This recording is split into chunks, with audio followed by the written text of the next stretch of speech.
খাব্বাব রাদিয়াল্লাহু তাআলা আনহু ডাক দিয়ে কয়, ভাই ওমর, আল্লাহর কসম করে বলি জীবনে কোনদিন আমি খাব্বারের টিউমার রোগ হয় নাই। তাহলে তোমার জিহ্বার মধ্যে গোশতের টুকরা দেখা যায় কেন, জায়গাটা উঁচা কেন? খাব্বাব রাদিয়াল্লাহু তাআলা আনহু ডাক দিয়া কয়, ওমর, আমি যখন কালিমা পড়ে মুসলমান হয়েছিলাম, আল্লাহর রাসূলের হাত ধরে আমি যখন কালিমা পড়ে মুসলমান হয়ে গেলাম, ওই মক্কার কাফের বেঈমানরা আমাকে বারবার বলে, খাব্বাব কালিমা ছেড়ে দাও, আর না হলে তোর ধ্বংস হয়ে যাবে। আমি খাব্বাব বারবার তাদের প্রশ্নে জবাব দেই, আমাকে মারতে পারো, কাটতে পারো, আমার জীবন দিয়ে দেওয়ার জন্য আমি প্রস্তুত হয়ে গেলাম,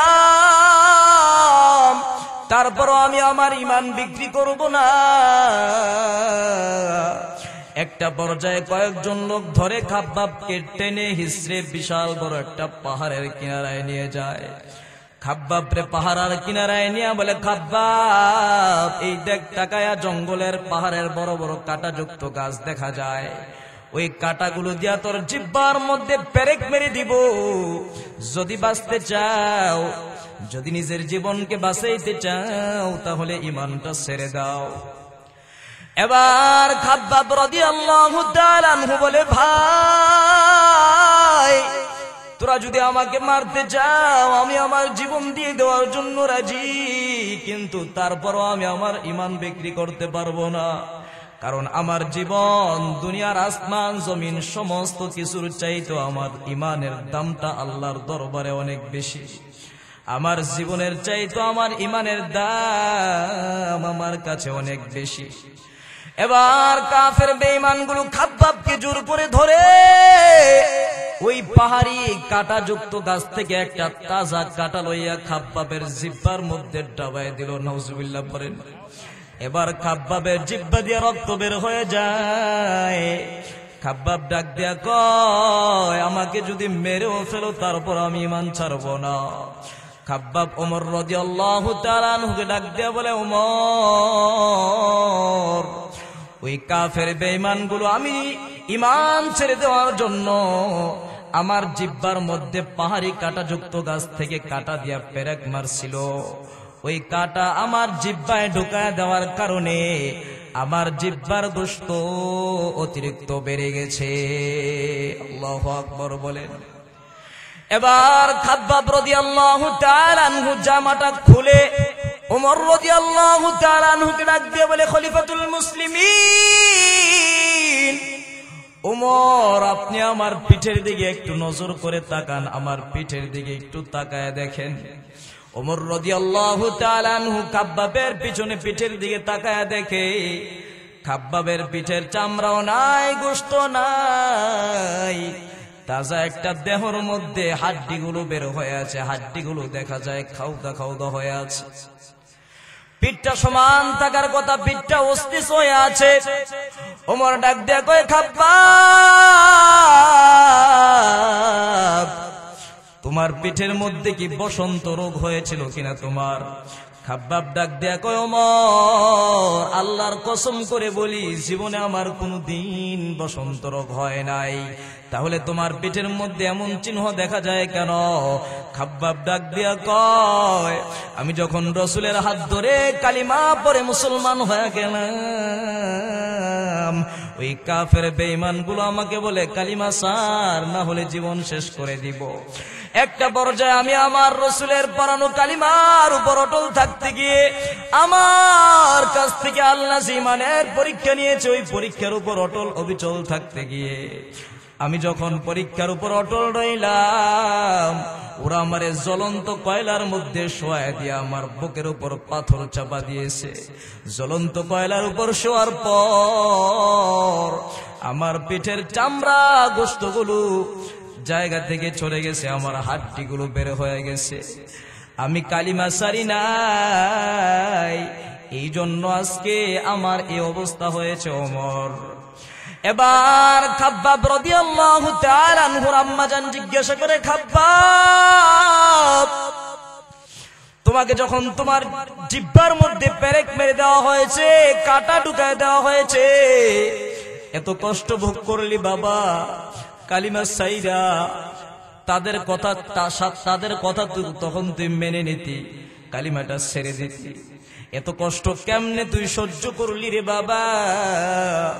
খাব্বাব রাদিয়াল্লাহু তাআলা আনহু ডাক দিয়া কয়, মা, ওই কাফের বেঈমান গুলো যখন আমার জিহ্বার মধ্যে কাঁটা ঢুকায় দিছে, কাঁটা ডাবাইয়া দিছে, ওই কাঁটা ডাবানো অবস্থায় আমি যখন আমার আল্লাহর জিকির করেছি, ওই তখন আমি আল্লাহ জিকিরের আসল স্বাদ আমি পেয়েছি। এই যে আমরা আজকে এখানে আসতে পারছি, বসতে পারছি, ফায়দা আছে না নাই? এটা মুমিনের জন্য উপকার। যারা মনে করে যে এখানে আসলে লাভ আছে, ফায়দা আছে, তারা ঠিকই চলে আসছে। আর যারা মনে করে চানাচুর, বাদাম, চা খাওয়া, রাস্তার মোড়ে মোড়ে বসে আড্ডা দেওয়া, দোকানপাটে ঘোরাফেরা করার মধ্যে ফায়দা আছে, তারা কিন্তু ওখানে আছে। কথা কোন, তারা কোথায়? ওখানে আছে। কোথায়, কার জন্য আল্লাহ সুবহানাহু তাআলা কোন উপকার রেখেছেন, এটা আল্লাহ তাআলা কত সুন্দরভাবে বয়ান করে দিয়েছেন। যে নবী, আপনি ওয়াজ করেন, উম্মতকে উপদেশ দেন, নসিহত করেন, কারণ এর মধ্যে মুমিনের জন্য উপকার রয়েছে। কি উপকার? আমরা যদি আল্লাহ এবং তার রাসূলের নসিহত অনুযায়ী আমাদের জীবনকে সাজাতে পারি, তাহলে আমাদের জন্য সবচেয়ে বড় উপকার হলো আমরা জাহান্নাম থেকে বেঁচে জান্নাতে যেতে পারবো। সুবহানাল্লাহ।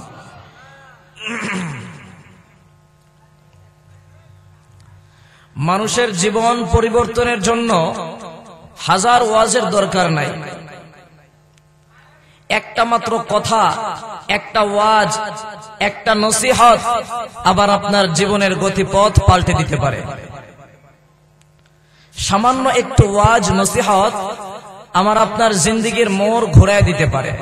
আগে ভুল পথে চলতাম, এখন সামান্য নসিহত বুঝার কারণে হেদায়েত হয়ে গেছে, আল্লাহ আমাকে সঠিক রাস্তা দেখায় দিয়েছে।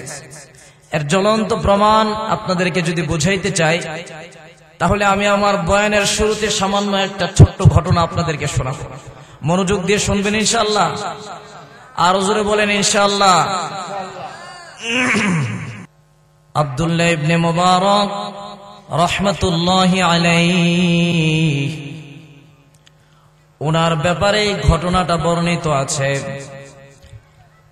আব্দুল্লাহ ইবনে মুবারক রাহমাতুল্লাহি আলাইহি জগৎ বিখ্যাত একজন মুহাদ্দিস। ওনার জীবনের প্রথম সময়ে উনি যখন যুবক মানুষ ছিলেন, সেই সময় উনি এত বড় আলেম ছিল না। ওই যুবক অবস্থায় যৌবনের প্রারম্ভে পরে একজন সুন্দরী মহিলাকে দেখার পর ওনার পছন্দ হয়ে গেল। যে সময়ের ঘটনা বলতেছি, তৎকালীন সেই জামানায় কোনো প্রযুক্তির ব্যবস্থাও ছিল না। যে মেয়েটাকে দেখলাম, আমার পছন্দ হয়ে গেল, ফেসবুক মেসেঞ্জারে আমি পরবর্তী সময়ে যোগাযোগ করব, এরকম কোনো প্রযুক্তির ব্যবস্থা ছিল না। মেয়েটাকে দেখার পর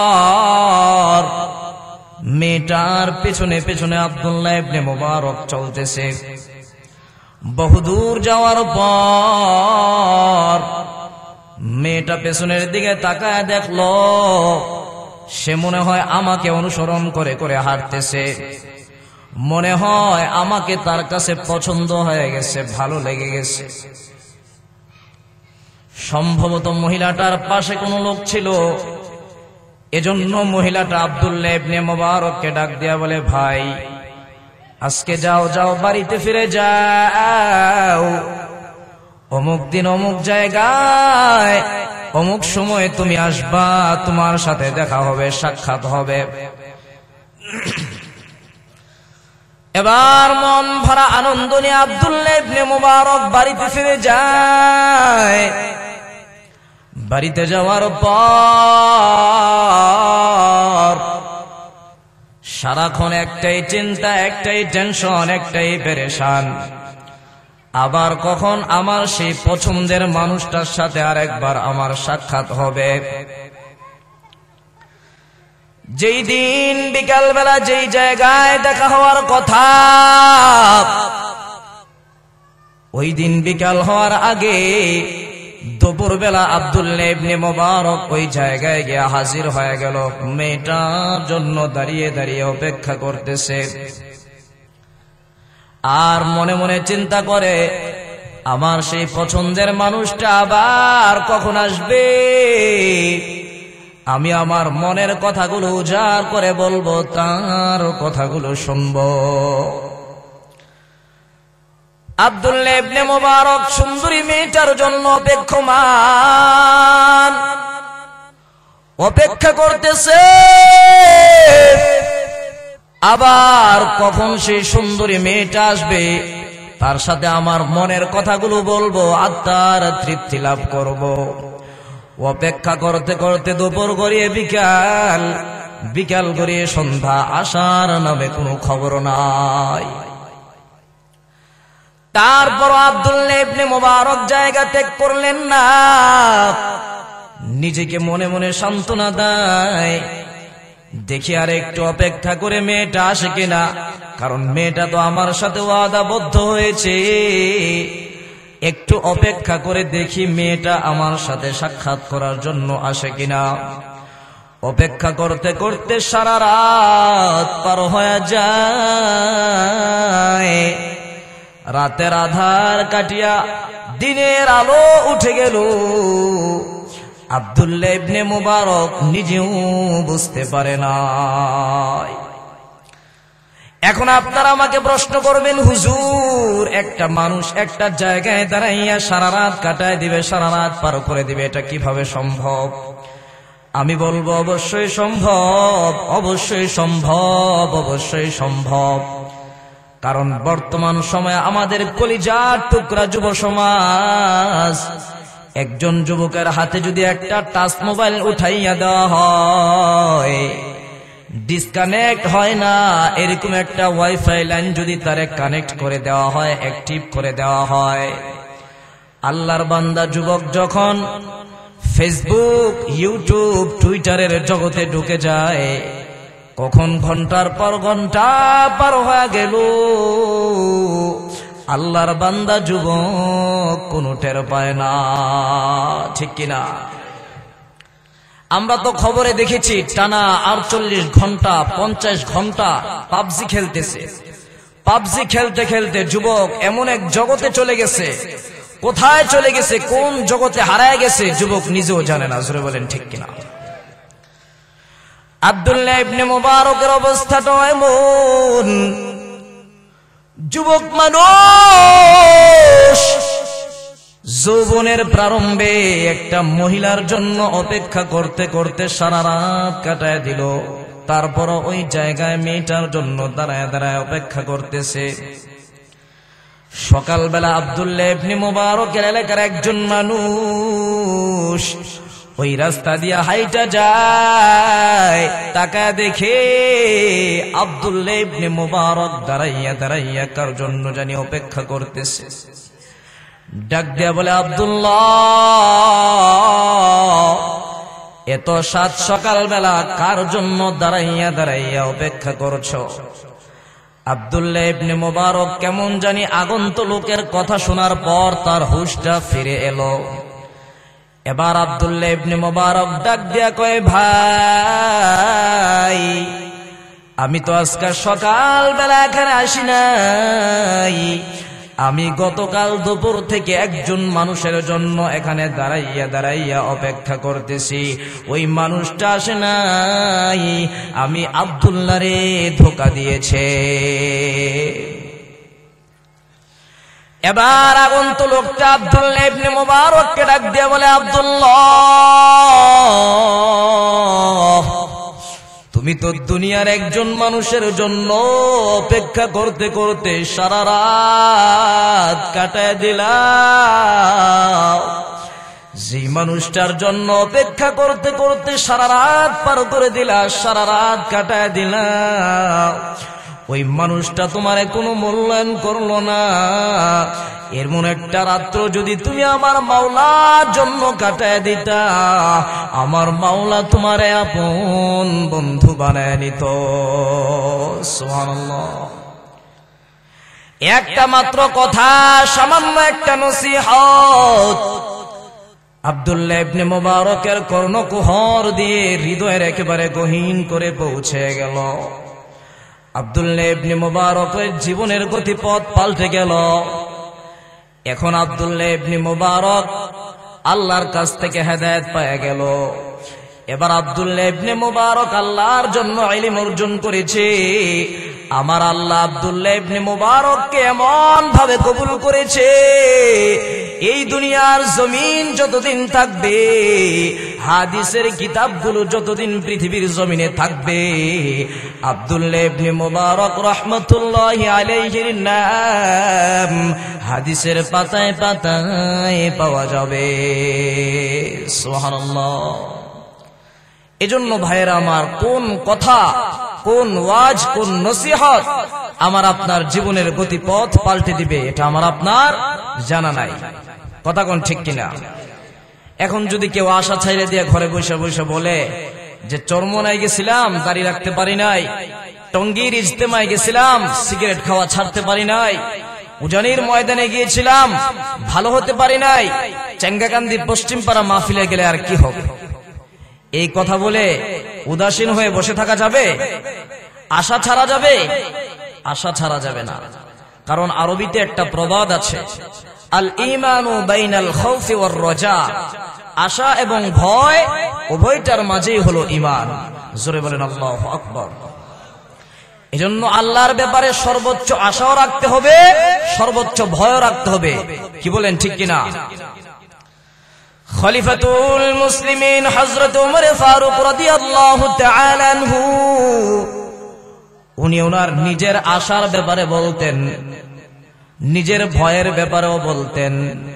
ওমর রাদিয়াল্লাহু তাআলা আনহু বলেন, আমি আমার আল্লাহর ব্যাপারে এমন আশা রাখি, ইয়াউমুল হাসরে, হাসরের দিনে যদি আমার আল্লাহ সমস্ত মানুষগুলোকে জাহান্নামে পাঠায়া দেয়, একজন মানুষ যদি জান্নাতে দেয়, আমি ওমর আমার আল্লাহর ব্যাপারে আশা রাখি, আমি ওমর একজন জান্নাতি মানুষ হয়ে যাব। সুবহানাল্লাহ। আবার আমি ওমর আমার আল্লাহর ব্যাপারে এত পরিমাণ ভয় করি,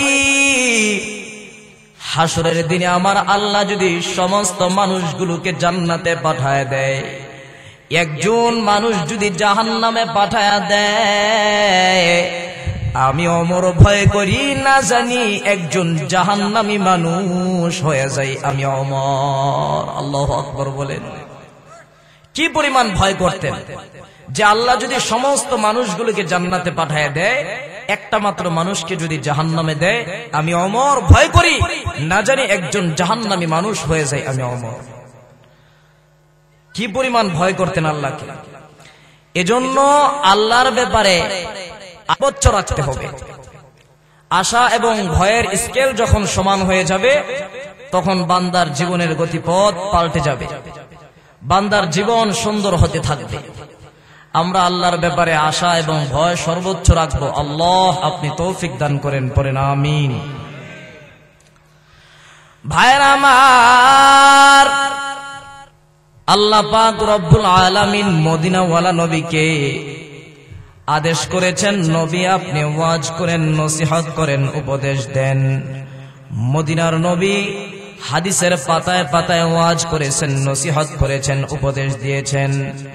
মুসনাদে আহমদ থেকে আমি আপনাদের সামনে একটা হাদিস পড়েছি। আমার নবী হাদিস শরীফে বলেন, আরবাউন ইজা কুন্না ফিকা ফালা আলাইকা মা ফাতাকা মিনাদ দুনিয়া। উম্মতের দল, বৈধভাবে যদি দুনিয়া কামাই করতে চাও, হালাল ভাবে যদি দুনিয়া উপার্জন করতে চাও, চারটা গুণ নিজের মধ্যে ঢুকায়া নাও। আমার নবী বলেন, ইজা কুন্না ফিকা ফালা আলাইকা, তোমাদের কারো মধ্যে যখন 4টা গুণ থাকবে আর কোনো কিছু থাকবে না, মা ফাতাকা মিনাদ দুনিয়া, উম্মত ভালো করে শুনে রাখো, এই 4টা গুণ তোমাদের কাছে থাকার কারণে দুনিয়ার কোনো নিয়ামত তোমাদের হাতছাড়া হবে না। সুবহানাল্লাহ। 1 নাম্বার হিফজু আমানাতিন, আমানতের হেফাজত করো। মায়ার নবী বলেন আমানতদার মুমিন হও, কারণ মুমিন আমানতদার হবে, এটা হলো মুমিনের পরিচয়। আর আমানতের খেয়ানত করবে, এটা হলো মুনাফিকের আলামত। মায়ার নবী বলেন মুনাফিক হলো কাফেরের চাইতে আরো জঘন্য।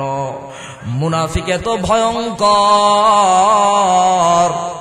মুনাফিকের ব্যাপারে আমার আল্লাহ কুরআনুল কারীমে যা বলেছেন একজন কাফেরের ব্যাপারেও তা বলেন নাই। এজন্য আমার আল্লাহ কোরআনের মধ্যে জানায় দিলেন, ইন্নাল মুনাফিকিনা ফিদ দারকিল আসফালি মিনান নার।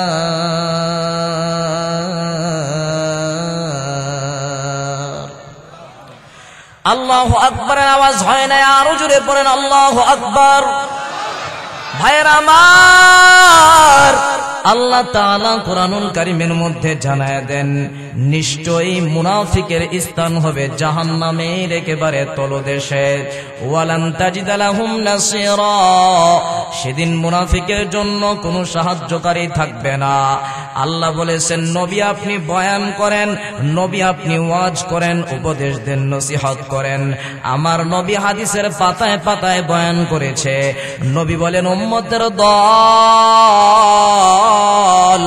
তোমাদের মধ্যে কে মুনাফিক আর কে মুমিন তোমরা চিনবা কেমনে? আমরা যদি মায়ের নবীকে প্রশ্ন করি নবী চিনবো কেমনে? আমার নবী বলেন তাহলে 4টা আলামত শুনে রাখ, জেনে রাখ। নবী বলেন মুনাফিকের আলামত হলো 4টা। জোরে বলেন কয়টা? আরো জোরে বলতে হবে কয়টা? 1 নাম্বার নবী বলেন ইজা হাদ্দাসা কাযাবা, মুনাফিকের 1 নাম্বার আলামত, মুনাফিক যখন মানুষের সাথে কথা বলে, কথায় কথায় মিথ্যা কথা বলে। নবীজি বলেন ওয়া ইদা ওয়াদা খলাফা, মুনাফিকের 2 নাম্বার আলামত হলো মুনাফিক কোন মানুষের সাথে ওয়াদা দিলে ওয়াদা ঠিক রাখতে পারে না, ওয়াদা ভঙ্গ করে দেয়, ওয়াদা বরখেলাফ করে। ওয়া ইজা তুমিনা খানা, আমার নবী বলেন মুনাফিকের 3 নাম্বার আলামত হলো মুনাফিক আমানতের হেফাজত করে না, আমানতের খেয়ানত করে। মুনাফিকের 4 নাম্বার আলামত হলো ওয়াইদা তাখাসামা ফাজারা, আমার নবী জানায় দেয় মুনাফিকের 4 নাম্বার আলামত, মুনাফিক যখন দুনিয়ার কোন মানুষের সাথে তর্কে বিতর্কে লিপ্ত হয়, তর্ক বিতর্কে লিপ্ত হওয়ার পর যৌক্তিকশালী কথা যদি না বলতে পারে, কথায় কথায় বকা দেয়, খারাপ কথা কয়, ঠিক কিনা? একটু জানতে চাই এই মুনাফিকের ভাইরাস আমার আপনার মধ্যে আছে না নাই? আর জোরে বলেন আছে না নাই? আমরা তো এলাকার মধ্যে দেখেন না, আমাদের এলাকার মধ্যে কিছু মানুষ আছে কথার শুরুতেই দেয় গালি, আছে না নাই? ও মনে করে আমি কত বড় পাওয়ারফুল, আমার সাথে আর কি আছে। আর আমার মদিনার নবী বলেছেন তোর মধ্যে মুনাফিকের জীবাণু আছে। নাউজুবিল্লাহ। এই জীবাণু আমাকে আপনাকে একদিন চিরতরে শেষ করে দিবে। ক্যান্সার রোগ যেমন মানুষকে ধীরে ধীরে শেষ করে দেয়, ধ্বংস করে দেয়, মুনাফিকের জীবাণু যার মধ্যে থাকবে, মুনাফিকের জীবাণু ও বান্দাকে একদিন একদিন ধীরে ধীরে, একদিন পর একদিনের পর দিন আস্তে আস্তে ধ্বংস করে দিবে। নাউজুবিল্লাহ পড়েন। এর শেষ পরিণতি কি হতে পারে? ঈমানবিহীন মৃত্যু, অনন্তকালের জন্য জাহান্নাম। নাউজুবিল্লাহ পড়েন। তো এই 4টা আলামতের মধ্যে অন্যতম আলামত হলো আমানতের হেফাজত করা। জোরে বলেন কি? আমানতের হেফাজত করা। আল্লাহর রাসূল সাল্লাল্লাহু আলাইহি ওয়াসাল্লাম হাদিস শরীফে বলেন যার মধ্যে আমানতের হেফাজত নাই, যার মধ্যে আমানতদারি নাই, তার কাছে যেন ঈমান নাই। নাউজুবিল্লাহ বলেন। এখন চেঙ্গাকান্দির মুসলমান ভাইয়েরা, আপনাদের কাছে আমার প্রশ্ন, যদি আমাদের কাছে ঈমান না থাকে তাহলে আমরা রাতের পর দিন, দিনের পর রাত, অনন্তকাল সারা জীবন আমরা এই যে 60 বছর 70 বছর আমল করলাম, কালো দাড়িগুলো সাদা করে ফেললাম, কালো চুলগুলো সাদা করে ফেললাম, নামাজ পড়তে পড়তে, কোরআন তেলাওয়াত করতে করতে, জিকির আজকার করতে করতে, এখন যদি আমাদের কাছে ঈমান না থাকে তাহলে ঈমানবিহীন আমলের কোনো দাম আছে? জোরে বলেন, কোনো দাম আছে? কোনো দাম নাই। তো এখন আমরা দাবি করি আমরা মুসলমান, আমরা মুমিন, ঈমানদার, কিন্তু আমরা যদি ভিতরে হাত দেই, মদিনার নবী বলেন লা ঈমানা লিমান লা আমানাতা লা, যার মধ্যে আমানতদারি নাই তার যেন ঈমান নাই, আর যার ঈমান নাই তার নেক আমলের কোনো দাম নাই। নাউজুবিল্লাহ পড়েন। এজন্য আমানতদার মুমিন হওয়া লাগবে তো ইনশাআল্লাহ, হব তো ইনশাআল্লাহ আমরা ভাইরা আমার। কারণ আল্লাহ রাব্বুল আলামিন, আমি যে আয়াতে কারিমা তেলাওয়াত করেছি, আয়াতে আল্লাহ বলেন যে আমি আল্লাহ বান্দার কাছ থেকে 5টা পরীক্ষা নিতে চাই। জোরে বলেন, কয়টা? 5টা পরীক্ষা নিতে চাই ঈমানের উপর। এখন যে আল্লাহ রাব্বুল আলামিন আমাদের কাছ থেকে পরীক্ষা নিবেন, তো আমাদের যদি ঈমানই না থাকে তাহলে আমরা ঈমানের পরীক্ষা দিব কিভাবে? দেওয়া যাবে? আল্লাহ তাআলা কোরআনুল কারীমের মধ্যে বলেন আহাসিবান নাস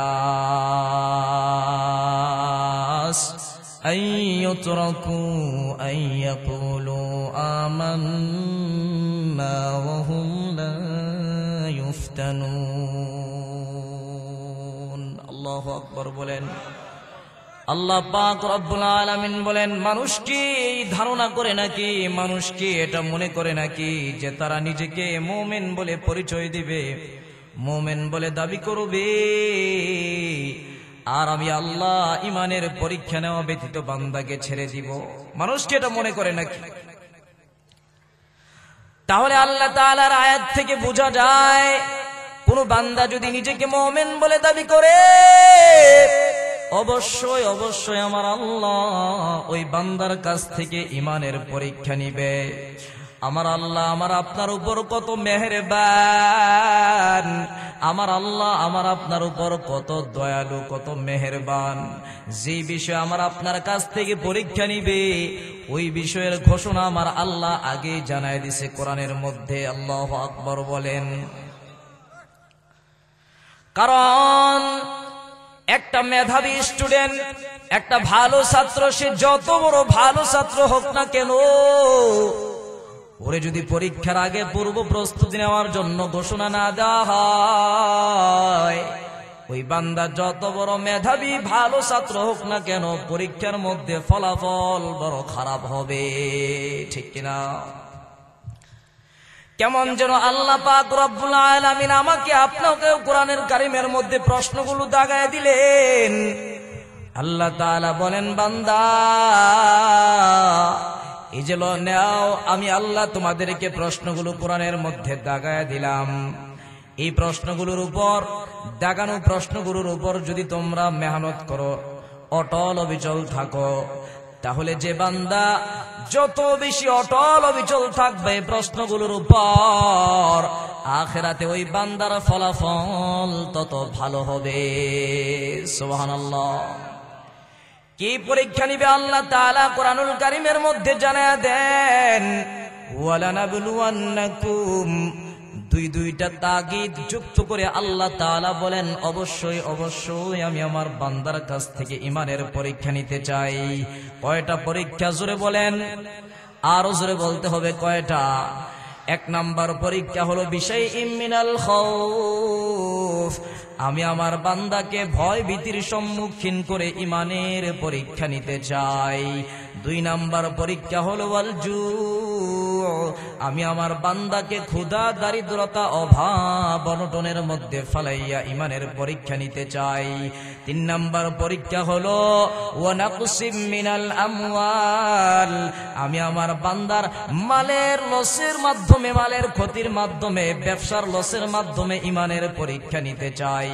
4 নম্বর পরীক্ষা ওয়াল আনফুস, আমি আমার বান্দার জীবনের ক্ষতির মাধ্যমে, রোগ বিমারে আক্রান্ত করে বান্দার কাছ থেকে ইমানের পরীক্ষা নিতে চাই।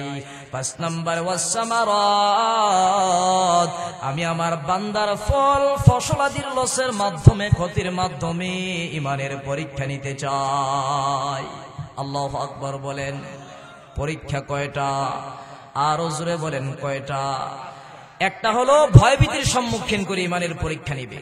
দ্বিতীয় হলো ক্ষুধা, দারিদ্রতা, অভাব অনটনে ফলায় ইমানের পরীক্ষা নিবে।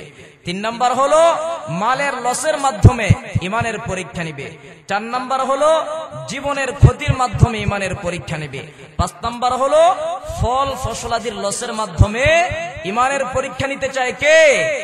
আরো জোরে বলেন কে? ভাইরা আমার, আল্লাহ পাক রব্বুল আলামিন দুনিয়ার জমিনে আমাদেরকে পাঠায় দিলেন আর জানায় দিলেন, বান্দা 5টা পরীক্ষা তোমাদের কাছ থেকে নিতে চাই। এখন আমি আর আপনি দুনিয়ার জমিনে যদি আল্লাহর দ্বীনকে প্রতিষ্ঠা করতে চাই, তাহলে যে যত বড় আকারে আল্লাহর দ্বীনকে প্রতিষ্ঠা করবে, তার ইমানের পরীক্ষার কঠোরতা তত বড় হবে। সাহাবায়ে কেরাম যখন তাদের কাছ থেকে আল্লাহ পাক রব্বুল আলামিন ইমানের পরীক্ষাটা নিতে চায়, ইমানের পরীক্ষার উপর অটল অবিচল থাকার জন্য সাহাবায়ে কেরাম প্রয়োজনে নিজের জীবন দেওয়ার জন্য রাজি হয়ে গেল, তারপরও ইমান ছাড়তে রাজি হয় নাই। সুবহানাল্লাহ। সাহাবায়ে কেরামের শত শত ঘটনা বলা যাবে।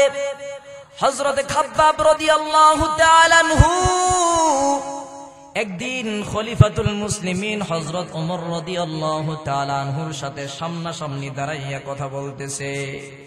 ওমর একটা কথা কয়, খাব্বাব আরেকটার কথার জবাব দেয়। একটা পর্যায়ে কথা বলার সময় খাব্বাব রাদিয়াল্লাহু তাআলা আনহু একটু হা করলেন, জিহ্বাটা বের হয়ে গেল। ওমর রাদিয়াল্লাহু তাআলা আনহু ডাক দেয়া কয়, খাব্বাব, তোমার জিহ্বার মধ্যে একটা গোশতের টুকরা দেখা যায়, একটা টিউমার দেখা যায়। তোমার জিহ্বায় কি কোনোদিন টিউমার হয়েছিল কিনা? খাব্বাব রাদিয়াল্লাহু তাআলা আনহু ডাক দেয়া কয়, ভাই ওমর, আল্লাহর কসম করে বলি, জীবনে কোনোদিন আমি খাব্বারের টিউমার রোগ হয় নাই। তাহলে তোমার জিহ্বার মধ্যে গোশতের টুকরা দেখা যায় কেন? জায়গাটা উঁচা কেন? খাব্বাব রাদিয়াল্লাহু তাআলা আনহু ডাক দিয়া কয়, ওমর, আমি যখন কালিমা পড়ে মুসলমান হয়েছিলাম, আল্লাহর রাসূলের হাত ধরে আমি যখন কালিমা পড়ে মুসলমান হয়ে গেলাম, ওই মক্কার কাফের বেঈমানরা আমাকে বারবার বলে, খাব্বাব কালিমা ছেড়ে দাও, আর না হলে তোর ধ্বংস হয়ে যাবে। আমি খাব্বাব বারবার তাদের প্রশ্নে জবাব দেই, আমাকে মারতে পারো, কাটতে পারো, আমার জীবন দিয়ে দেওয়ার জন্য আমি প্রস্তুত হয়ে গেলাম, তারপরও আমি আমার ঈমান বিক্রি করব না। একটা পর্যায়ে কয়েকজন লোক ধরে খাব্বাবকে টেনে হিসড়ে বিশাল বড় একটা পাহাড়ের কিনারায় নিয়ে যায়। খাব্বাবরে পাহাড়ের কিনারায় নিয়ে বলে, খাব্বাব, এই দেখ তাকায়া জঙ্গলের পাহাড়ের বড় বড় কাঁটাযুক্ত গাছ দেখা যায়, ওই কাঁটাগুলো দিয়া তোর জিহ্বার মধ্যে পেরেক মেরে দিব। যদি বাঁচতে চাও, যদি নিজের জীবনকে বাঁচাইতে চাও, তাহলে ঈমানটা ছেড়ে দাও। এবার খাব্বাব রাদিয়াল্লাহু তাআলা আনহু বলে, ভাই, তোরা যদি আমাকে মারতে চাও, আমি আমার জীবন দিয়ে দেওয়ার জন্য রাজি, কিন্তু তারপরও আমি আমার ঈমান বিক্রি করতে পারবো না। কারণ আমার জীবন দুনিয়ার আসমান জমিন সমস্ত কিছুর চাইতে আমার ঈমানের দামটা আল্লাহর দরবারে অনেক বেশি। আমার জীবনের চাইতে আমার ঈমানের দাম আমার কাছে অনেক বেশি। এবার কাফের বেঈমানগুলো খাব্বাবকে জোর করে ধরে ওই পাহাড়ি কাঁটাযুক্ত গাছ থেকে একটা তাজা কাঁটা লইয়া খাব্বাবের জিহ্বার মধ্যে ডাবায় দিল। নাউজুবিল্লাহ পড়েন। এবার খাব্বাবের জিহ্বা দিয়ে রক্ত বের হয়ে যায়। খাব্বাব ডাক দিয়া কয়, আমাকে যদি মেরেও ফেলো তারপর আমি ঈমান ছাড়ব না। খাব্বাব ওমর রাদিয়াল্লাহু তাআলা আনহুকে ডাক দিয়া বলে, ওমর, ওই কাফের বেঈমানগুলো আমি ঈমান ছেড়ে দেওয়ার জন্য আমার জিহ্বার মধ্যে পাহাড়ি কাঁটাযুক্ত গাছ থেকে কাঁটা দিয়া পেরেক মারছিল। ওই কাঁটা আমার জিহ্বায় ঢুকায় দেওয়ার কারণে আমার জিহ্বার গোশত অতিরিক্ত বেড়ে গেছে। আল্লাহু আকবার বলেন। এবার খাব্বাব রাদিয়াল্লাহু তাআলা আনহু জামাটা খুলে ওমর রাদিয়াল্লাহু তাআলা আনহুকে ডাক দিয়ে বলে, খলিফাতুল মুসলিমিন ওমর, আপনি আমার পিঠের দিকে একটু নজর করে তাকান, আমার পিঠের দিকে একটু তাকায় দেখেন। ওমর রাদিয়াল্লাহু তাআলা আনহু খাব্বাবের পিছনে পিঠের দিকে তাকায় দেখে খাব্বাবের পিঠের চামড়াও নাই, গোশত নাই, তাজা একটা দেহর মধ্যে হাড্ডিগুলো বের হয়ে আছে, হাড্ডিগুলো দেখা যায় খাওদা খাওদা হয়ে আছে। পিঠটা সমান থাকার কথা, পিঠটা অস্থিস হয়ে আছে। ওমর ডাক দেয়া কয়, খাব্বাব, তোমার পিঠের মধ্যে কি বসন্ত রোগ হয়েছিল কিনা তোমার? খাব্বাব ডাক দেয়া কয়, ওমর, আল্লাহর কসম করে বলি জীবনে আমার কোনদিন বসন্ত রোগ হয় নাই। তাহলে তোমার পিঠের মধ্যে এমন চিহ্ন দেখা যায় কেন? খাব্বাব ডাক দিয়া কয়, আমি যখন রাসূলের হাত ধরে কালিমা পড়ে মুসলমান হয়ে গেলাম, ওই কাফের বেঈমানগুলো আমাকে বলে কালিমা ছাড়, না হলে জীবন শেষ করে দিব। একটা পর্যায়ে আমি আমার রাসূলের পড়ানো কালিমার উপর অটল থাকতে গিয়ে আমার কাছ থেকে আল্লাহ ঈমানের পরীক্ষা নিয়েছে, ওই পরীক্ষার উপর অটল অবিচল থাকতে গিয়ে আমি যখন পরীক্ষার উপর অটল রইলাম, ওরা আমারে জ্বলন্ত কয়লার মধ্যে শোয়া দিয়ে আমার বুকের উপর পাথর চাপা দিয়েছে। জ্বলন্ত কয়লার উপর শোয়ার পর আমার পিঠের চামড়া গোশতগুলো জায়গা থেকে চলে গেছে, আমার হাড্ডিগুলো বের হয়ে গেছে। আমি কালিমা ছাড়ি নাই, এই জন্য আজকে আমার এই অবস্থা হয়েছে ওমর। এবার খাব্বাব রাদিয়াল্লাহু তাআলা আনহুর আম্মা জান জিজ্ঞাসা করে, খাব্বাব, তোমাকে যখন তোমার জিহ্বার মধ্যে পেরেক মেরে দেওয়া হয়েছে, কাঁটা ঢুকায় দেওয়া হয়েছে, এত কষ্ট ভোগ করলি বাবা, কালিমা সাইরা তাদের কথা তখন তুই মেনে নিতি, কালিমাটা ছেড়ে দিতি, এত কষ্ট কেমনে তুই সহ্য করলি রে বাবা? খাব্বাব রাদিয়াল্লাহু তাআলা আনহু ডাক দিয়া কয়, মা, ওই কাফের বেঈমানগুলো যখন আমার জিহ্বার মধ্যে কাঁটা ঢুকায় দিছে, কাঁটা ডাবাইয়া দিছে, ওই কাঁটা ডাবানো অবস্থায় আমি যখন আমার আল্লাহ আল্লাহর জিকির করেছি, ওই তখন আমি আল্লাহ আল্লাহ জিকিরের আসল স্বাদ আমি পেয়েছি। সুবহানাল্লাহ। এখানেই শেষ নয় ভাইরা আমার, খলিফাতুল মুসলিমিন হযরত ওমর রাদিয়াল্লাহু তাআলা আনহুর শাসনামলে রোমের সাথে যখন মুসলমানদের সর্বপ্রথম সামনাসামনি যুদ্ধ হয়, এর আগে তাবুতের যুদ্ধে মুসলমান আর রোমদের সাথে যখন উভয় পক্ষের মুখোমুখি হওয়ার কথা, উভয় পক্ষ মুখোমুখি হওয়ার আগে আল্লাহ তাআলা নবীজির ভয় রোম সৈন্যদের অন্তরে ঢোকায় দিল। রোম সৈন্যরা পালায় গেল, বিনা যুদ্ধে মুসলমানরা কালিমা বিজয়ের মালাটা পরে নিল। সুবহানাল্লাহ। ভাইরা আমার,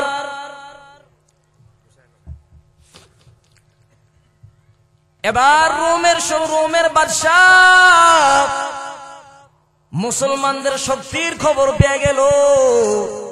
মুসলমানদের শক্তির খবর যখন পেয়ে গেল, রোমের বাদশাহ রোমের সেনাপ্রধানকে বলে, সেনাপ্রধান, আপনার কাছে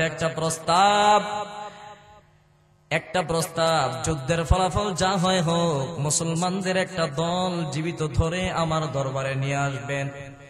কি বলছে? মুসলমানদের একটা দল ধরে আমার দরবারে নিয়ে আসবা। এবার যুদ্ধ শুরু হয়ে গেল, মুসলমানদের একটা জীবিত দল আটকা পড়ে গেছে। বাদশার কাছে খবর পাঠানো হয় যে বাদশাহ, মুসলমানদের একটা দল আটক হয়ে গেছে। কয় ঠিক আছে, আগামীকাল সকালবেলা আমার দরবারে নিয়ে হাজির করো। বাদশার দরবারে হাজির করা হয়। বাদশাহ সিংহাসনে বসে আছে। বাদশাহ বলতেছে, এই তোমাদের দলের লিডারকে, নেতাকে, আমিরকে? এবার বলতেছে 18 বছরের একজন যুবক আল্লাহর বান্দা দাঁড়ায় বলতেছে, বাদশাহ আমাদের দলের নেতা লিডার হলাম আমি। কি নাম তোমার? বলে আব্দুল্লাহ ইবনে হুযাফা। আসো আমার পাশের চেয়ারটার মধ্যে বসো। পাশের চেয়ারে বসাইয়া বলতেছে, আব্দুল্লাহ তোমার এত সুন্দর চেহারা, তোমার চেহারার দিকে তাকাইয়া তোমার প্রতি একটা আমার মায়া ভালোবাসা জাগ্রত হয়ে গেছে। এখন তোমাকে আমি মুক্ত করে দিব, ছেড়ে দিব। শর্ত হলো একটা, তুমি তোমার ধর্ম ইসলাম ধর্ম ছেড়ে দিবা, আমার ধর্ম খ্রিস্ট ধর্ম তুমি গ্রহণ করে নাও। আর মনে রাখো, তোমার কোনো ভয় নাই। বাড়িতে গেলে তোমার মানুষ, এলাকার মানুষ তোমাকে জায়গা দিবে না, প্রতিবেশী তোমাকে জায়গা দিবে না। এই ভয় তোমার কোনো করার দরকার নাই। শোনো, আমার ঘরে একজন যুবতী, ষোড়শী যুবতী কন্যা রয়েছে। আমি আমার এই যুবতী কন্যাকে আমি তোমার কাছে বিবাহ দিয়ে দিব। বিবাহের দিন রোম সাম্রাজ্যের অর্ধেক সম্পদ আমি তোমার নামে লিখে দিব। আমার ইন্তেকালের পর বাকি অর্ধেকের মালিক তুমি হয়ে যাইবা। তুমি হবা এই পুরো বিশাল রোম সাম্রাজ্যের এক উচ্ছত্র অধিপতি। এবার বাদশার কথাগুলো যখন শুনতেছে, আব্দুল্লাহ ইবনে হুযাফার মাথার ঠিক নাই। আব্দুল্লাহ ইবনে হুযাফা রাগে ক্ষোভে বসে থাকা আব্দুল্লাহ দাঁড়ায় গেছে। শরীরের রোম কোপ দিয়ে ঘাম বের হচ্ছে, চোখগুলো রক্তবর্ণ হয়ে গেছে। একটা পর্যায়ে আব্দুল্লাহ ইবনে হুযাফা দাঁড়ায়া ইমানি আওয়াজ নিয়ে উঁচু কণ্ঠে ধমক দিয়ে বলতেছে, এই রোমের কুকুর, তুই কি দুনিয়ার বিনিময়ে আমার ইমান কিনতে চাস? তাহলে শুনে রাখ, এ তো হলো তোর সামান্য রোম সাম্রাজ্য। গোটা পৃথিবীও যদি আমার নামে লিখে দেস, তারপরও আমি আমার ইমান বিক্রি করতে পারবো না। আল্লাহু আকবার বলে। বন্দী আছে শত্রুর খাঁচায়, ইমানের পাওয়ারটা কেমন? এই কথা শোনার পর বাদশাহ রাগে ক্ষোভে মাথাটা নিচু করে অন্দর মহলে চলে যায়। ওখান থেকে ফরমান পাঠায় দিল, ওরে তাড়াতাড়ি জেলখানায় বন্দী কর। জেলখানায় বন্দী করা হয়ে গেল। বাদশাহ আদেশ করে দিল ডাক্তারকে, ডাক্তার ওরে খানাও দিবি না, পানিও দিবি না, আর নজরদারি রাখবা। খানা পানির অভাবে যখন প্রাণটা বের হয়ে যায় অবস্থা, তখন আমারে খবর দিবি। 1 সপ্তাহ পার হয়ে গেল, আব্দুল্লাহ ইবনে হুযাফাকে খানাও দেয় না, পানিও দেয় না।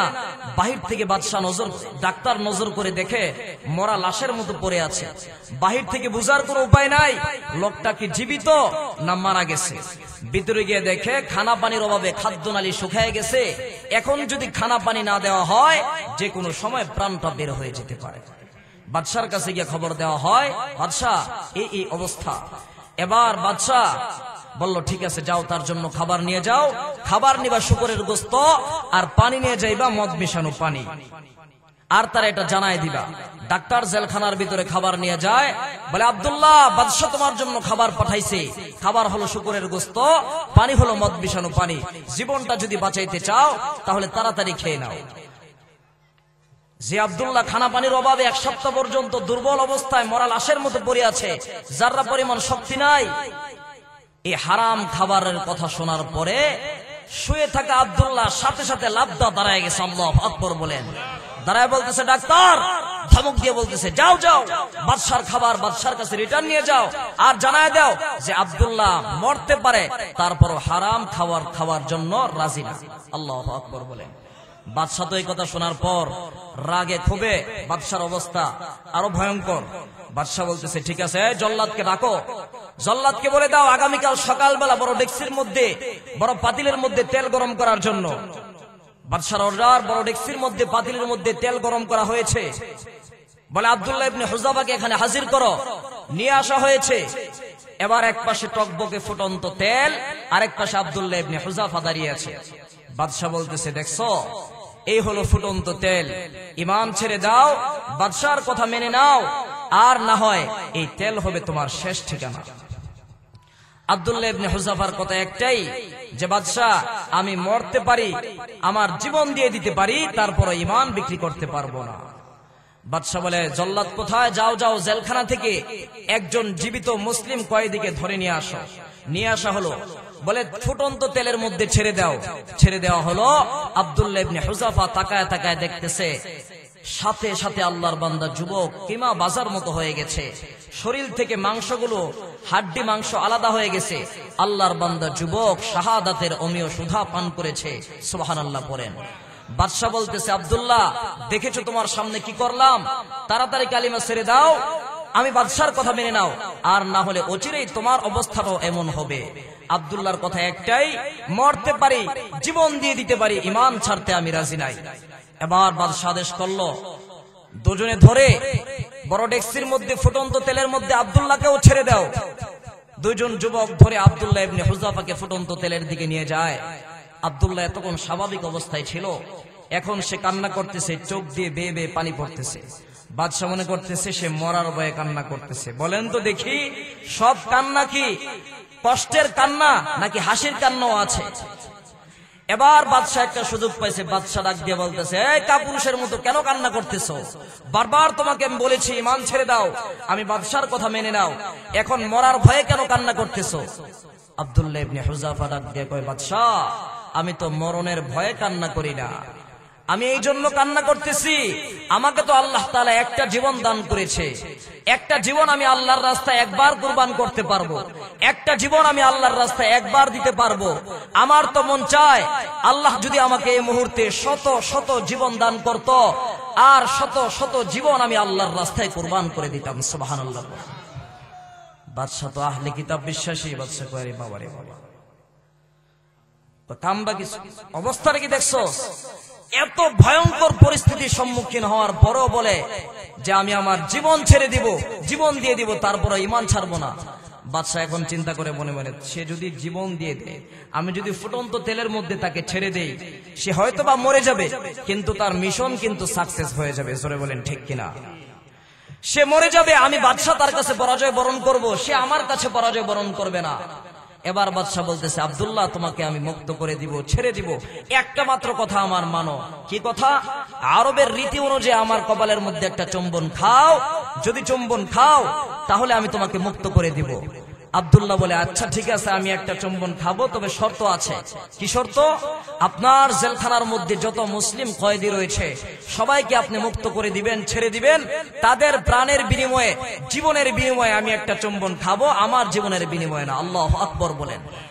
বাদশা বলতেছে, ঠিক আছে, যা বলো তাই মানবো, তাড়াতাড়ি আমার কপালে একটা চুমো খা। চুমো খেয়েছে। বাদশার ওয়াদা, আব্দুল্লাহ ইবনে হুযাফার দলের যত মানুষ মুসলমান কয়েদি জেলখানায় ছিল সবাইকে মুক্ত করে দিয়েছে। সুবহানাল্লাহ। মুহতারাম হাজরিন, ঘটনা বলার উদ্দেশ্য হলো, আল্লাহ রাব্বুল আলামিন যখন আমাদের কাছ থেকে ঈমানের পরীক্ষা নেয়, এরকম ভাবে জেল, জরিমানা, রিমান্ডের ভয় দেখিয়ে ঈমানের পরীক্ষা নিতে চায়, তখন যদি মুমিন ওই পরীক্ষার উপর চূড়ান্ত অটল অবিচল থাকতে পারে, তাহলে চূড়ান্ত বিজয় মুমিনেরই হয়। জোরে বলেন ঠিক কিনা? মুহতারাম হাজরিন, আলোচনা লম্বা করা যাবে না, প্রধান বক্তা চলে আসছে, মাওলানা আব্দুল সালাম সিরাজি সাহেব। হযরত খুব দ্রুত বসে পড়বে, আমি 2 মিনিটের মধ্যে আমার আলোচনা গুছিয়ে শেষ করে ফেলবো। 2 মিনিট সময় দিবেন তো ইনশাআল্লাহ? 2 মিনিটের মধ্যে শেষ করে ফেলবো ইনশাআল্লাহ। 1 নাম্বার পরীক্ষা কি ছিল? ঈমানের পরীক্ষা নিবে ভয়ভীতির সম্মুখীন করে। 2 নাম্বার পরীক্ষা ওয়াল জু, ক্ষুধা, দারিদ্রতা, অভাব অনটনে ফেলায় নিবে। আমরা যখন অভাব অনটনের মধ্যে পড়ি, ক্ষুধা দারিদ্রতার মধ্যে পড়ি, তখন আমরা মনে মনে কই, খোদায় মনে আম করে ভালোবাসে না, যাগো সম্পদ আছে এগুলো মনে খোদায় ভালোবাসে। জোরে বলেন ঠিক কিনা? অথচ আল্লাহ কোরআনে বলেন, ইন্নামা আমওয়ালুকুম ওয়া আওলাদুকুম ফিতনা, সন্তান আর সম্পদ হলো পরীক্ষার জন্য তোমাদেরকে দিয়েছি, এগুলো দিয়ে তোমাদের কাছ থেকে আমি আল্লাহ পরীক্ষা নিতে চাই। সুতরাং সন্তান আর সম্পদ দিয়ে অহংকার করো না। অতীতে যারা সম্পদ নিয়ে অহংকার করেছে, পৃথিবীর ইতিহাসে নজির আছে, আমি আল্লাহ তাদেরকে ধ্বংস করে দিয়েছি। কারণকে আল্লাহ ধ্বংস করে দিয়েছে সম্পদ নিয়ে অহংকার করার কারণে। জোরে বলেন ঠিক কিনা? মুফাসসিরিনে কেরাম তাফসীরের কিতাবে লিখেন যে কারণ অহংকার করার কারণে, মুসা নবীর বিরুদ্ধে চারিত্রিক অপবাদ দেওয়ার কারণে কারণের সম্পদ সহ জীবিত অবস্থায় মাটির নিচে আল্লাহ ডাবায় দিছে। কিয়ামত পর্যন্ত এভাবে ডাবতেই থাকবে মাটির নিচে। জোরে বলেন নাউজুবিল্লাহ। তিন নম্বর পরীক্ষা হলো নাকসিম মিনাল আমওয়াল, মিল ফ্যাক্টরির মধ্যে আগুন লাগায়া, ব্যবসা প্রতিষ্ঠানে আগুন লাগায়া ধ্বংস কইরা আল্লাহ ইমানের পরীক্ষা নিবে। তখন সবর ওয়ালা মুমিন হওয়া লাগবে, ধৈর্যের পরিচয় দেওয়া লাগবে। জোরে বলেন ঠিক কিনা? ওয়াল আনফুস, জীবনের ক্ষতির মাধ্যমে রোগ বিমার বালা মুসিবত দিয়ে আল্লাহ পরীক্ষা নিবে। এই কথা বলা যাবে না যে আল্লাহ কি আমার এই দেহে 6 মাস যাবত বিছনার মধ্যে পড়ে রইছি, খোদাই কি আর কেউ দেখে না? ধৈর্য হারা হওয়া যাবে? কখনোই নয়। তখন সবর ওয়ালা মুমিন হওয়া লাগবে।